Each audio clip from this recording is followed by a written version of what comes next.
Hi hello నమస్తే welcome to my YouTube channel drama of life. Ramu అనే వ్యక్తి బెలూన్లను అమ్మేవాడు. అతడు పగలు రాత్రి అలా రోజంతా తిరిగి బెలూన్లను అమ్మినా కూడా అతను పిల్లలకు కడుపు నిండా ఆహారం పెట్టేంత డబ్బు కూడా వచ్చేది కాదు.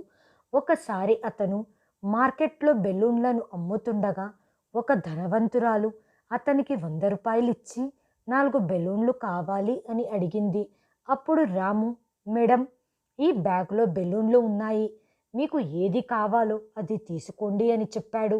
అప్పుడు ఆ మహిళ బ్యాగ్లో నుండి బెలూన్లను తీస్తుండగా ఆమె చేతుల్లో నుంచి బంగారపు ఉంగరం జారిపోయి ఆ బ్యాగులో పడిపోయింది. ఆ తర్వాత రాము ఇంటికి వచ్చి చూసేసరికి బ్యాగులో నుంచి బంగారు ఉంగరం బయటపడింది. అప్పుడు అతని భార్య ఇలా చెప్పింది, ఏమండి, మనము ఈ బంగారపు ఉంగరాన్ని అమ్మితే మన సమస్యలు సులభంగా తీరుతాయి. కానీ రాము మాత్రం ఆ మహిళను కనుగొని ఆమెకు బంగారపు ఉంగరాన్ని తిరిగి ఇచ్చాడు. కానీ అతను తిరిగి ఇంటికి వచ్చేసరికి అతడి చిన్న కొడుకు ఆకలితో కళ్ళు తిరిగి పడిపోయాడు. దీంతో రాము భార్య, నీ నిజాయితీ నా కొడుకుని ఈ స్థితిలోకి తెచ్చింది అని అతన్ని వేధించటం ప్రారంభించింది. అప్పుడు అకస్మాత్తుగా తలుపు తట్టిన శబ్దం వచ్చింది మరియు రాము తలుపు తెరవగానే అతను షాక్కి గురయ్యాడు. ఎందుకంటే అతని ముందు ఈరోజు కూడా ఎండలో రాము రోడ్డుపై నిలబడి ఇలా చెబుతున్నాడు, రండమ్మా రండి, మీ పిల్లల కోసం బెలూన్లను తీసుకోండి.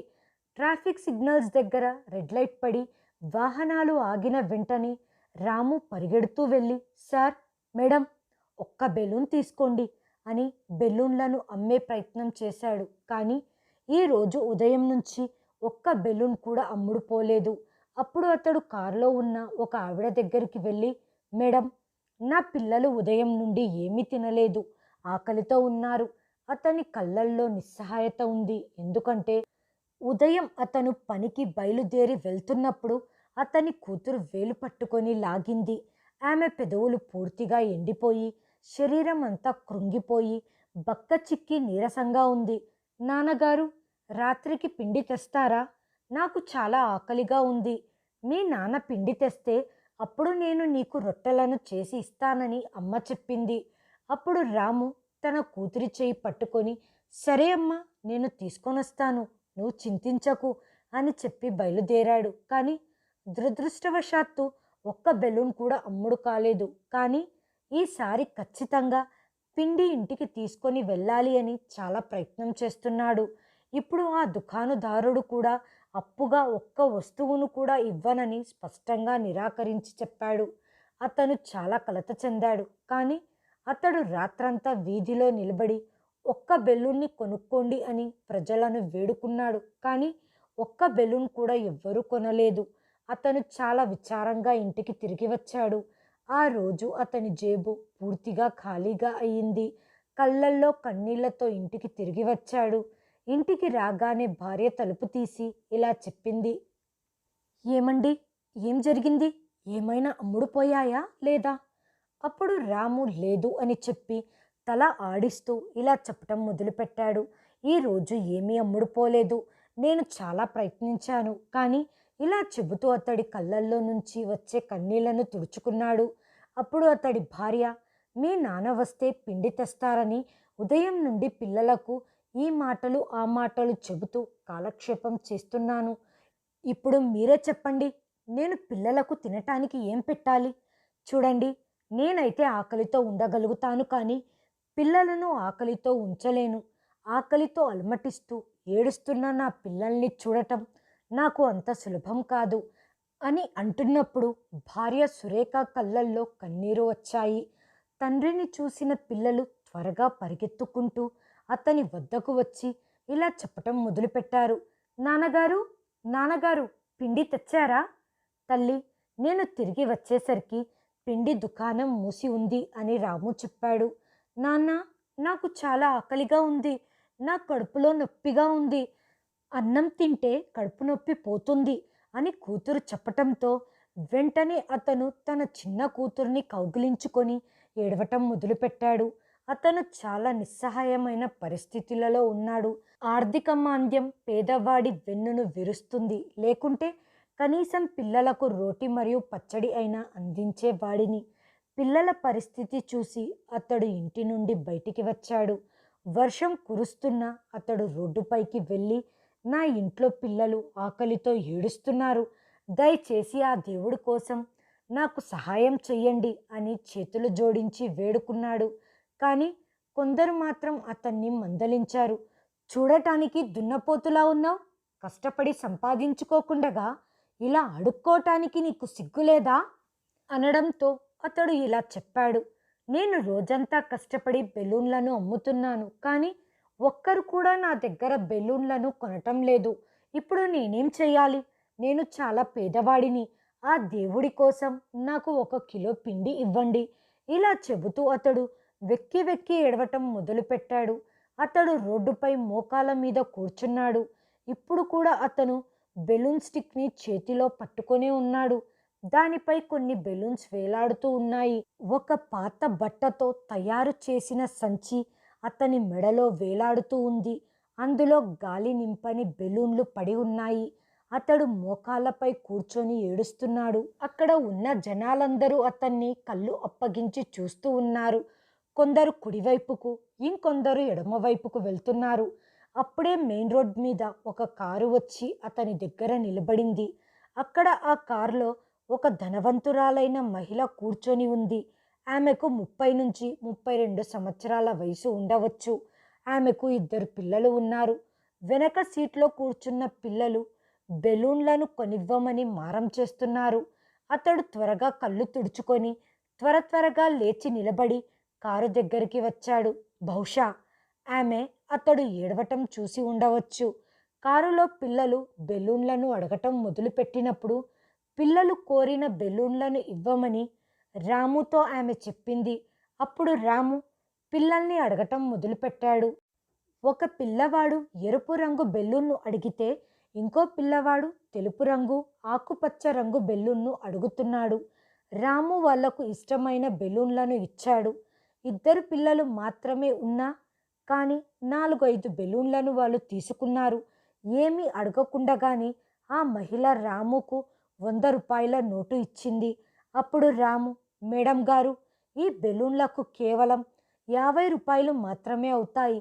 సరే, ఏం పర్వాలేదు, ఉంచుకోమని ఆ మహిళ చెప్పింది. డబ్బులు చూసి అతడు చాలా సంతోషించాడు. ఆమె బెలూన్లను తీసుకొని వెళ్ళిపోయినప్పుడు రాము చాలా సంతోషంతో అన్నిటికన్నా ముందుగా ఆకాశం వైపు చూస్తూ ఆ భగవంతుడికి ధన్యవాదాలు తెలుపుకుంటున్నప్పుడు అతని కళ్ళల్లో కన్నీళ్లు వచ్చాయి. ఆ దేవుడు నా మొర విన్నాడు అని రాము ఇలా అనుకొని త్వరగా అతడు షాప్కు వెళ్ళి 2 కిలోల పిండిని కొన్నాడు. కూరగాయలు తీసుకుందామని దుకాణానికి వెళ్ళినప్పుడు కూరగాయల అతను దుకాణం మూసేస్తుంటే అతని నుంచి కొత్తిమీర, పచ్చిమిర్చి తీసుకున్నాడు. ఇంటికి వచ్చేసరికి పిల్లలు ఏడుస్తున్నారు. రాము భార్య కూడా కన్నీళ్లు పెట్టుకుంది. తండ్రి చేతుల్లో బ్యాగు చూడగానే పిల్లల ముఖాలు వెలిగిపోయాయి. రాము భార్య కూడా అతని వద్దకు వచ్చింది. రాము చేతుల్లో ఉన్న పిండి బ్యాగును భార్యకు అందించాడు. రాము మరో బ్యాగును అందిస్తూ, ఇందులో కొత్తిమీర, పచ్చిమిర్చి ఉన్నాయి, కొంచెం ఉప్పు వేసి దాన్ని చట్నీ చేయమని చెప్పాడు. ఏమండి, మీరు ఇంత పిండిని ఎక్కడి నుంచి తీసుకొని వచ్చారు? దీనితో మనకు సులువుగా 3-4 రోజులు గడిచిపోతాయి అని అడగ్గా రాము ఇలా చెప్పాడు. ఆ దేవుడి దయవల్ల ఒక మేడం గారు మనకు సహాయం చేశారు. అతడు దేవుడి ముందు నిలబడి ఏడుస్తూ ఉన్నాడు. అప్పుడు దేవుడు అతని మాట విన్నాడు. అతడు దేవుడికి కోటి ధన్యవాదాలు చెప్పుకున్నాడు. అతని భార్య త్వరగా పిండిని కలిపి చట్నీ చేసింది. రొట్టెలు వండటం చూసిన పిల్లలు పరిగెత్తుకుంటూ తమ తల్లి వద్దకు వెళ్ళి రొట్టెలు తినటానికి కూర్చున్నారు. రాము మంచం మీద కూర్చొని అతను ఇదంతా చూస్తూ ఉన్నాడు. రాముకు 3 పిల్లలు, 2 కొడుకులు మరియు 1 కూతురు ఉంది. అందరికన్నా కూతురు చిన్నది. కొడుకులు కూడా మరి అంత పెద్ద వయసు వారు కాదు. ఒకరికి 8 సంవత్సరాలు ఉంటే ఇంకొకరికి 6 సంవత్సరాలు ఉన్నాయి. కుమార్తెకు 5 సంవత్సరాలు. 3 రొట్టెలను వండి పిల్లలకు ఇచ్చి ఆమె ఇలా చెప్పటం మొదలుపెట్టింది. ఇప్పుడు మీరు కాస్త ఓపిక పట్టండి. మీ నాన్నగారు ఉదయాన్నే వెళ్ళిపోయారు. అతను కూడా ఆకలి దప్పికలతో ఉన్నాడు. ముందు మీ నాన్నకు రొట్టెలను చేసి ఇస్తాను అనటంతో, వద్దొద్దు సురేఖ, ముందు నా పిల్లలు కడుపు నిండగా తిననివ్వు. వాళ్ళ కడుపు నిండినప్పుడే నాకు మనశ్శాంతి లభిస్తుంది. నా గురించి బాధపడవద్దు. నాకు తర్వాత ఆహారాన్ని ఇవ్వు అని రాము చెప్పాడు. పిల్లలు కడుపు నిండా అన్నం తిన్నాక ఎగురుకుంటూ ఆడుకోవటం మొదలుపెట్టారు. వాళ్ళను చూసిన రాము మనసులో ఆ స్త్రీని ఆశీర్వదిస్తూ ఉన్నాడు. రాము మరియు సురేఖ ఇద్దరూ కలిసి కూర్చొని భోజనం చేశారు.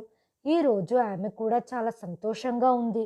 లేకపోతే ఆమె 24 గంటల్లో ఒక్క ఆహారం మెతుకు కూడా చూడలేదు. 2 రోజుల నుంచి సద్ది రొట్టెలు నీళ్లలో నానబెట్టి ఆమె పిల్లలకు తినిపించింది. ఎందుకంటే 3 రోజుల నుంచి ఎవ్వరు బెలూన్లను కొనటం లేదు. ఇప్పుడు రాముకు 3 రోజుల వరకు ప్రశాంతత లభించింది. ఎందుకంటే ఇంట్లో సరిపోయేంత పిండి ఉంది కాబట్టి. దాంతో అతనికి ఇంట్లో తాగటానికి మరియు తినటానికి జరిగిపోతుంది. రాము ఒకరోజు సాయంత్రం సమయంలో దగ్గరలో ఉన్న మార్కెట్లో బెలూన్లను అమ్ముతూ ఉన్నాడు.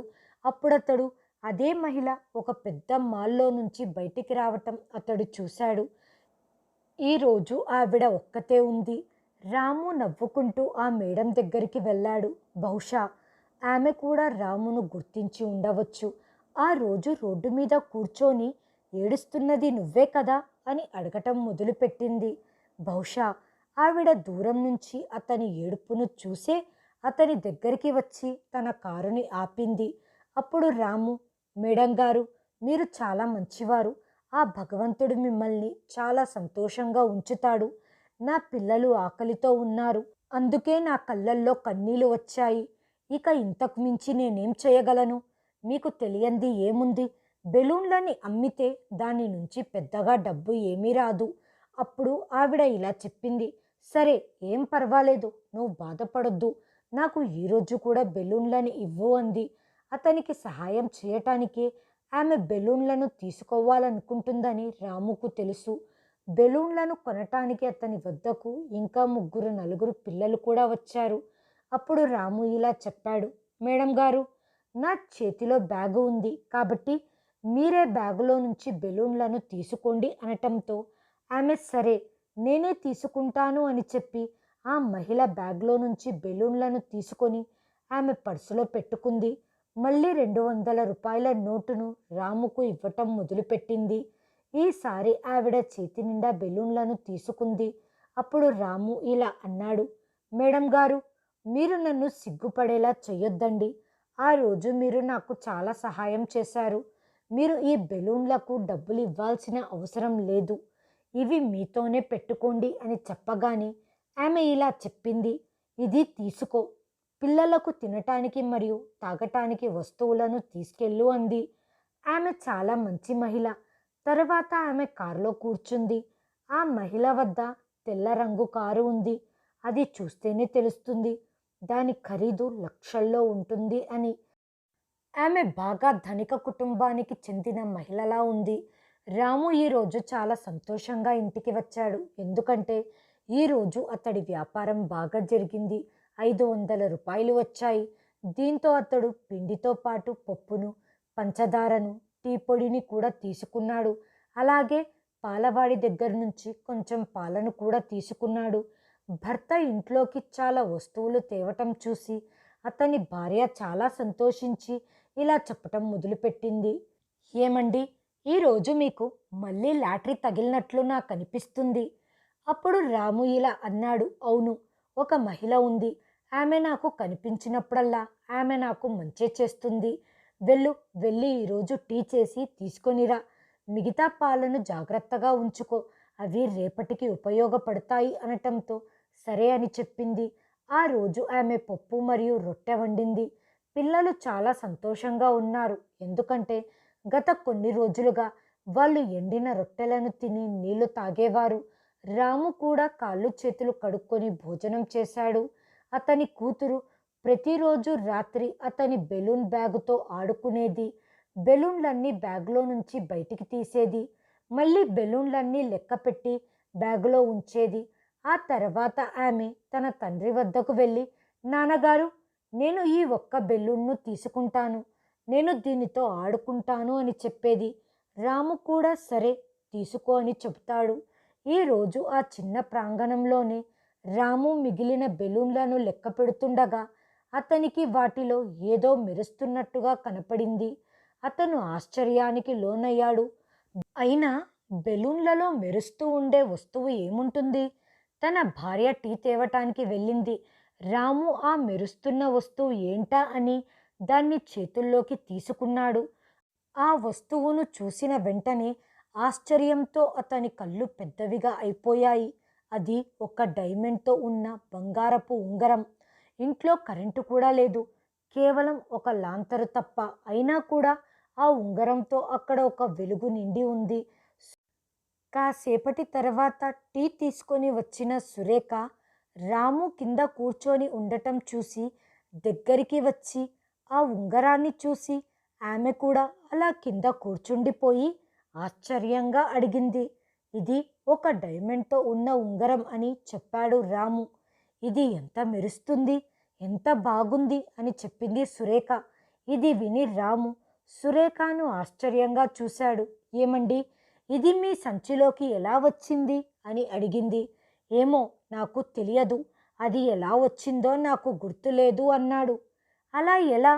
ఇంత ఖరీదైన వస్తువు మీ సంచిలోకి ఎలా వచ్చిందో మీకు తెలియదా అని చెప్పింది సురేఖ. బెలూన్లను నేనే స్వయంగా తీసి పిల్లలకు ఇస్తూ ఉంటాను. ఇలా ఎప్పుడూ జరగలేదు అని జేబులో ఉంగరాన్ని వేసుకొని ఆలోచిస్తూ ఉన్నాడు. అతనికి అనిపిస్తుంది, ఉంగరం బంగారుదై ఉండవచ్చు, లేదా బంగారుది కాకుండా కూడా ఉండవచ్చు. ఎవరైనా పిల్లలు బెలూన్లు తీసుకుంటూ పొరపాటున వాళ్ళ వేలు నుంచి జారి బ్యాగులో పడిపోయి ఉండవచ్చు. కానీ ఉంగరం సైజు చూస్తే పిల్లలదిగా అనిపించటం లేదు. రోజంతా ఇదే ఆలోచనలతో ఆందోళనతో రాత్రి సరిగ్గా నిద్ర కూడా పోలేకపోయాడు. ఉదయమే లేచి మళ్ళీ బెలూన్లు ఉండే బ్యాగును తగిలించుకొని అమ్మటానికి వెళ్ళిపోయాడు. పనిలో పడి ఉంగరం గురించి రాము మర్చిపోయాడు. అనుకోకుండగా ముందు రోజు బెలూన్లను కొన్న మహిళ ఆ ప్రదేశంలో టెన్షన్తో ఏదో వెతకటం గమనించాడు రాము. రాము వెంటనే ఆమె దగ్గరికి వచ్చి, మేడం గారు, మీరెందుకు చాలా టెన్షన్గా ఆందోళనతో కనబడుతున్నారు అని అడిగాడు. అవును, నాకు చాలా పెద్ద నష్టం జరిగింది, నేను చాలా ఆందోళనలో ఉన్నాను అని సమాధానమిచ్చింది. ఏం నష్టం జరిగింది మేడం అన్నాడు. నా బంగారపు ఉంగరం ఇక్కడే ఎక్కడో పడిపోయింది, అది దొరుకుతుందేమో అని వెతుకుతూ ఉన్నాను అని సమాధానం చెప్పింది. నా సంచిలో పడిన ఉంగరం ఈమెదేనేమో అని ఆలోచిస్తూ ఆమెకు కేక వేసి పిలిచేలోపు ఆమె తొందరగా కారు ఎక్కి వెళ్ళిపోయింది. వెంటనే రాముకి తన ఇంటి ఖర్చులు గుర్తొచ్చాయి. బంగారపు ఉంగరం అయితే ఎంతో విలువై ఉంటుంది. రాము బంగారం షాప్కి వెళ్ళాడు. ఆ షాప్ యజమాని రాముని చూసి, వెళ్ళు వెళ్ళు, బయటకు వెళ్ళు, ఇక్కడ ఎవ్వరూ చిన్నపిల్లలు లేరు నీ బెలూన్లను కొనటానికి అని అన్నాడు. సార్, నాకిక్కడ వేరే పని ఉంది అన్నాడు రాము. నీకేం పని ఇక్కడ అని అడిగాడు యజమాని. జేబులో నుంచి బంగారపు ఉంగరం తీసి ఆ వ్యాపారికి చూపించి, దీని విలువ ఎంత ఉంటుంది అని అడిగాడు. ఆ వ్యాపారి ఉంగరాన్ని చూసి, రాముని అతని అవతారాన్ని చూసి, ఇది వజ్రంతో ఉన్న బంగారపు ఉంగరం, చాలా విలువైనది. ఈ ఉంగరం నీకు ఎక్కడిది అన్నాడు. ఈ ఉంగరం నా భార్యది, దీని విలువ చెప్పండి అన్నాడు. సరే చెప్తాను అని దాని బరువును తూచి, ఇది దగ్గర 1,00,000 రూపాయలు ఉంటుంది, నువ్వు అమ్మాలనుకుంటున్నావా అని అడిగాడు వ్యాపారి. ఇది అమ్మితే నా ఇంట్లో ఉన్న పరిస్థితులు మారిపోతాయి అని రాము మనసులో అనుకొని, లేదు లేదు, ఇప్పుడే అమ్మదలుచుకోలేదు అంటూ ఉంగరాన్ని తీసుకొని ఇంటికి బయలుదేరాడు. ఇంటికి వెళ్ళి చూసేసరికి అతడి కొడుకు జ్వరంతో వణికిపోతూ ఉన్నాడు. అతని భార్య రాముతో, ఉదయం నుంచి వీడికి జ్వరం బాగా ఎక్కువగా ఉంది, ఏం చెయ్యాలో నాకు అర్థం కావటం లేదు అని ఏడుస్తూ కూర్చుంది. ఈరోజు రాముకు బెలూన్లు ఏమీ అమ్ముడుపోలేదు. ఏమీ చెయ్యలేక నిస్సహాయ స్థితిలో మంచంపై కూర్చొని ఉన్నాడు. ఇంట్లో తినటానికి తాగటానికి అన్నీ ఉన్నాయి, కానీ జేబులో ఒక్క పైసా లేదు. నేను వీడిని ఎలా డాక్టర్ దగ్గరికి తీసుకెళ్ళాలి అని ఆలోచిస్తూ ఒకవేళ ఆ ఉంగరాన్ని అమ్మేస్తే తన దరిద్రం అంతా పటాపంచలవుతుంది. కానీ ఆ మేడంకి ఏమని సమాధానం చెప్పగలను? కానీ తను నా మీద అనుమానం పడటానికి ఏ ఆధారం లేదు. ఒకవేళ ఉంగరాన్ని నేనే అమ్మేస్తే నా పిల్లవాణ్ణి డాక్టర్ దగ్గరికి తీసుకెళ్ళగలను. వీడికి మంచి చికిత్సను అందించగలను. నా ఇంటి పరిస్థితులు కూడా మారిపోతాయి. ఈ ₹1,00,000 ఏమీ చిన్న మొత్తం కాదు అని ఆలోచిస్తూ ఉండగా రాము తన భార్యని తన దగ్గరికి రమ్మని పిలిచాడు. ఆమె దగ్గరికి వచ్చి మంచం మీద కూర్చుంది. నిన్న రాత్రి నా బ్యాగ్లో దొరికిన ఉంగరాన్ని నిన్న జేబులో వేసుకున్నాను కదా, అది నిజంగానే వజ్రంతో కూడిన బంగారపు ఉంగరం అన్నాడు. భార్య ఆశ్చర్యంగా చూస్తూ నీకెలా తెలుసు అని అడిగింది. రాము ఆమెకు జరిగిందంతా చెప్పాడు. ఆ ఉంగరం ₹1,00,000 విలువ చేస్తుంది అని. అతని భార్య ఆనందంతో దేవుడు మనకు ఒక మంచి అవకాశాన్ని ఇచ్చాడు. మనల్ని మనం బాగుపరుచుకోవటానికి ఆ ఉంగరాన్ని అమ్మేసి బాబును డాక్టర్ దగ్గర చూపిద్దాం అంటుండగా రాము కలగజేసుకొని ఇలా చెప్పాడు.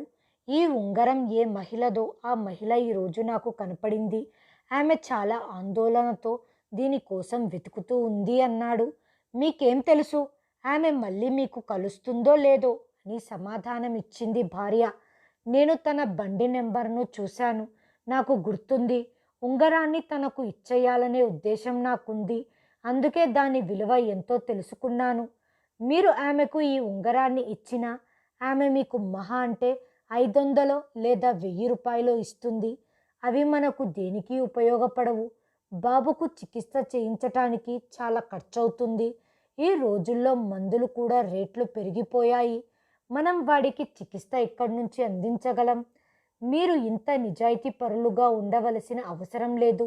మన కొడుకుకు ఆరోగ్యం బాగోలేదు. ముందు మన బాబు గురించి ఆలోచిద్దాం. ఆ ఉంగరాన్ని అమ్మేసి రండి. కొడుకు పరిస్థితిని చూస్తే చాలా దీనంగా తయారయ్యింది. ఈ ఉంగరాన్ని అమ్మేస్తే ఆ మేడంకి ఎలా తెలుస్తుంది? నా మీద ఆమెకు ఎలా అనుమానం వస్తుంది? అసలు అనుమానం వచ్చే అవకాశమే లేదు అని మనసులో అనుకొని అతను మళ్ళీ మార్కెట్కు వెళ్ళిపోయాడు. బంగారు వ్యాపారి దగ్గరికి వెళ్ళి ఆ ఉంగరాన్ని తీసి అతని ముందు ఉంచాడు. కానీ అతని మనసులో ఏదో ఆందోళన ఉంది. అతని మనసు లోపల నుంచి ఒప్పుకోవటం లేదు. ఆమె చాలా ఆందోళనగా తన ఉంగరం వెతకటం అతని కంటి ముందు కనిపిస్తూ ఉంది. నిన్న నేను బాధలో ఉంటే ఆమె ₹100 నోటు తీసి ఇచ్చి నా బాధను తీర్చింది. అలాంటి వ్యక్తికి నేను ద్రోహం చేయలేను. నేను ఎంతో కష్టంలో ఉన్నప్పుడు ఆమె నాకు సహాయం చేసింది అనుకొని ఉంగరాన్ని తీసుకొని షాపు నుండి బయటికి వచ్చేశాడు. ఆ కారు నెంబర్ని డ్రైవర్గా పనిచేసే తన స్నేహితుడికి తెలియజేశాడు. అతనితో ఆ కారు నెంబర్ ఉన్న అడ్రస్ కావాలి అని అడిగాడు. అతని స్నేహితుడు కొద్దిసేపట్లోనే ఆ కారు నెంబర్ ఉన్న అడ్రస్ను తెలియజేశాడు. ఆ మహిళ మార్కెట్ వెనకాల ఉన్న ఏరియాలోని ఒక పెద్ద బంగ్లాలో ఉంటుంది. రాము ఆ ఇంటికి వెళ్ళాడు. ఆ ఇంటికి ఉన్న గేట్ని తట్టగా అక్కడ ఉన్న వాచ్మెన్ వచ్చి ఎవరు కావాలి అన్నాడు. రాము నేను మేడంతో మాట్లాడాలి అన్నాడు. మేడం గారు చాలా ఆందోళనలో ఉన్నారు. ఆమె ఎవ్వరినీ కలవరు అని అన్నాడు. ఆమె ఒక్కసారి నన్ను కలిస్తే ఆమె ఆందోళనను నేను దూరం చేస్తాను అన్నాడు రాము. వాచ్మెన్ అతన్ని కింది నుంచి పై వరకు చూసి నువ్వు ఇక్కడే ఉండు, నేను అమ్మగారిని అడుగుతాను అని లోపలికి వెళ్ళాడు. కొంతసేపటికి ఆ మహిళ బయటికి వచ్చి రామును చూసి నవ్వి నీకు మా ఇంటి అడ్రస్ ఎలా తెలుసు అని అడిగింది. మీ కారు నెంబర్తో మీ అడ్రస్ కనుక్కున్నాను మేడం అని జవాబు ఇచ్చి తన జేబులో నుంచి వజ్రపు ఉంగరాన్ని తీసి ఆమె ముందు ఉంచాడు. ఆ ఉంగరాన్ని చూసి ఆమె చాలా ఆనందపడింది. ఇంకోవైపు రామును చూసి ఇది మీకు ఎక్కడ దొరికింది అని అడిగింది. మేడం మీరు ఆ రోజు నా బ్యాగులో బెలూన్లను తీసుకోవటానికి చేయి పెట్టినప్పుడు అందులో పడిపోయింది. నిన్న కూడా మిమ్మల్ని పిలుస్తూ ఉన్నాను కానీ మీరు కారు ఎక్కి వెళ్ళిపోయారు. ఉంగరాన్ని ఆమెకిచ్చి మీ ఉంగరం మీరు తీసుకోండి అని చెప్పాడు. ఆమె చాలా ఆనందపడింది. అదే సమయంలో ఆ మహిళా స్నేహితురాలు కూడా అక్కడే ఉంది. ఆ మహిళ తన స్నేహితురాలితో ఇలాంటి నిజాయితీ పరులైన వ్యక్తులు ఉండటం వల్ల ఇంకా ఈ సమాజం నడుస్తూ ఉంది. అతను చాలా పేదవాడు. ఇంట్లో అతనికి తినటానికి కూడా సరిగ్గా ఉండదు. ఇలాంటి పరిస్థితులలో అతను తన దగ్గర ఈ ఉంగరం ఉంచుకోగలడు. అసలు అతని సంచిలో నా ఉంగరం పడింది అనే ఆలోచనే నాకు రాలేదు. అతని పైన కూడా అనుమానం రాలేదు. అయినా కూడా అతను ఉంగరాన్ని నాకు తిరిగిచ్చాడు. ఆమె స్నేహితురాలు, నేను ఒక సోషల్ నెట్వర్క్ను నడుపుతున్నాను, దానిలో ఇతను చేసిన పనిని అప్లోడ్ చేస్తాను అని చెప్పింది. రాము ఇది విని, నాకు ఇదంతా నచ్చదండి అన్నాడు. కానీ ఆమె ఇదేం అవ్వదు అని రాముతో ఒక వీడియో తీసి అతని నిజాయితీ గురించి అందరికీ తెలిసేలా వీడియో అప్లోడ్ చేసింది. మీ ఇంటి అడ్రస్ ఇవ్వు అని ఆ మహిళ అడిగింది. మేడం, నా ఇంటి అడ్రస్తో మీరేం చేస్తారు అని అన్నాడు రాము. మీరు అడ్రస్ ఇవ్వండి, నేను తర్వాత చెప్తాను అంది. రాము ఆమెకు ఇంటి అడ్రస్ ఇచ్చి ఇంటికి బయలుదేరాడు. రాము ఇంటికి వచ్చేసరికి కొడుకు జ్వరంతో వణికిపోతున్నాడు. అతని భార్య, ఉంగరాన్ని అమ్మి డబ్బులు తెచ్చావా? కొడుకు ఆరోగ్యం క్షీణిస్తుంది అని అడగ్గా రాము నిస్సహాయంగా నిలబడి చూస్తూ ఉన్నాడు. అది ఎవరికి చెందాలో వాళ్లకు అందించి వచ్చాను అని సమాధానమిచ్చాడు రాము. ఇది విని సురేఖ తల బాదుకుంటూ ఏడుస్తూ, నువ్వేం చేశావు? నీ నిజాయితీ నా కొడుకు ప్రాణం మీదికి వచ్చింది. ఆమె ఏడుస్తూ రాముని తిట్టడం మొదలుపెట్టింది. రాము కూడా ఆలోచనలలో పడ్డాడు. మేడంకి నేను ఉంగరాన్ని ఇచ్చిన వెంటనే ఆమె ఏదైనా ఇవ్వగలదు, కానీ ఆనందంలో అన్నీ మర్చిపోయింది. ఆమె 500 లేదా 1000 ఇచ్చి ఉంటే నా కొడుకు మందులకు డబ్బులు చేతిలో ఉండేవి. కానీ బాబు ఆరోగ్యం క్షీణిస్తూ ఉంది. రాముకు ఏం చెయ్యాలో అర్థం కావటం లేదు. సాయంత్రం అయిపోయింది. బాబుకు జ్వరం ఎక్కువగా అయిపోయింది. రాము ఏడుస్తూ, దేవుడా, నాకు ఏదో రకంగా సహాయం చెయ్యి అని అర్థిస్తున్నాడు. కొడుకు తలపై తడిగుడ్డను ఉంచి కొడుకును పరీక్షగా చూస్తూ ఉన్నాడు. సురేఖ కొడుకు పరిస్థితిని చూసి ఏడుస్తూ కూర్చుంది. తెల్లవారిపోయింది. ఉదయాన్నే వాళ్ళ ఇంటి తలుపు ఎవరో తట్టిన శబ్దం వచ్చింది. సురేఖ వెళ్ళి తలుపు తీయగా రాము ఎవరికైతే ఉంగరాన్ని ఇచ్చాడో ఆ మహిళ బయట నిలబడి ఉంది. రాము ఎవరు అని వచ్చాడు. ఆ మహిళను చూసి ఆశ్చర్యపోయాడు. మేడం, మీరేంటిక్కడ అని అడిగాడు. రాము, నిన్న నీతో తీసిన వీడియో రాత్రికి రాత్రే వైరల్ అయిపోయింది. నీ వీడియో పెద్ద మాయ చేసింది. ఆమె తన దగ్గర నుంచి 2 లక్షలు తీసి ఇవి తీసుకో అని ఇచ్చింది. రాము, సురేఖ అంత డబ్బును చూసి ఆశ్చర్యపోయారు. మేడం, ఇంత డబ్బు నేనేం చేస్తాను? ఇది ఆ ఉంగరం యొక్క విలువ కంటే ఎక్కువే ఉంటుంది. ఈ డబ్బు నీ వీడియో వైరల్ అవ్వటం వల్ల వచ్చిన డబ్బు. అది సోషల్ మీడియాలో చూసి చాలామంది నువ్వు చేసిన పనిని మెచ్చుకున్నారు. ఇంకా పూర్తి డబ్బులైతే రాలేదు.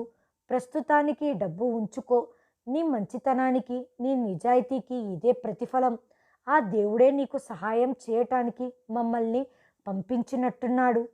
నువ్వు డబ్బు సంపాదించాలని ఆశపడి ఉంటే, నువ్వు ఉన్న కష్టకాలంలో ఆ ఉంగరాన్ని అమ్మి ఉంటే నీకు 1,00,000 రూపాయలు మాత్రమే వచ్చి ఉండేవి. కానీ నీ నిజాయితీ వల్ల ఇప్పుడు ఈ డబ్బుతో పాటు సమాజంలో నీకు మంచి పేరు కూడా వచ్చింది అంటూ ఆ డబ్బును అతని చేతుల్లో పెట్టింది. ఆ డబ్బును చూసిన రాము, సురేఖ ఏడుస్తూ సరైన సమయంలో సహాయం అందించిన ఆ దేవుడికి వందనాలు తెలుపుకున్నారు. వెంటనే పిల్లవాడిని హాస్పిటల్కి తీసుకెళ్ళి ట్రీట్మెంట్ ఇప్పించారు. కొద్ది రోజులకి అతడు పూర్తిగా కోలుకున్నాడు. ఆ డబ్బుతో రాము ఒక చిన్న కిరాణం దుకాణాన్ని నడుపుకుంటూ పిల్లలతో ఆనందంగా జీవిస్తున్నాడు. ఈ కథ వల్ల మనం తెలుసుకున్న నీతి ఏంటంటే, మనకు ఎంత కష్టం వచ్చినా మన నిజాయితీని మనం వదులుకోకూడదు.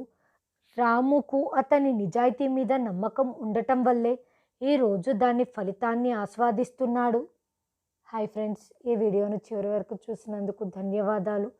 ప్లీజ్ సబ్స్క్రైబ్ చేయండి, లైక్ చేయండి, షేర్ చేయండి, కామెంట్ చేయండి. Thanks for watching.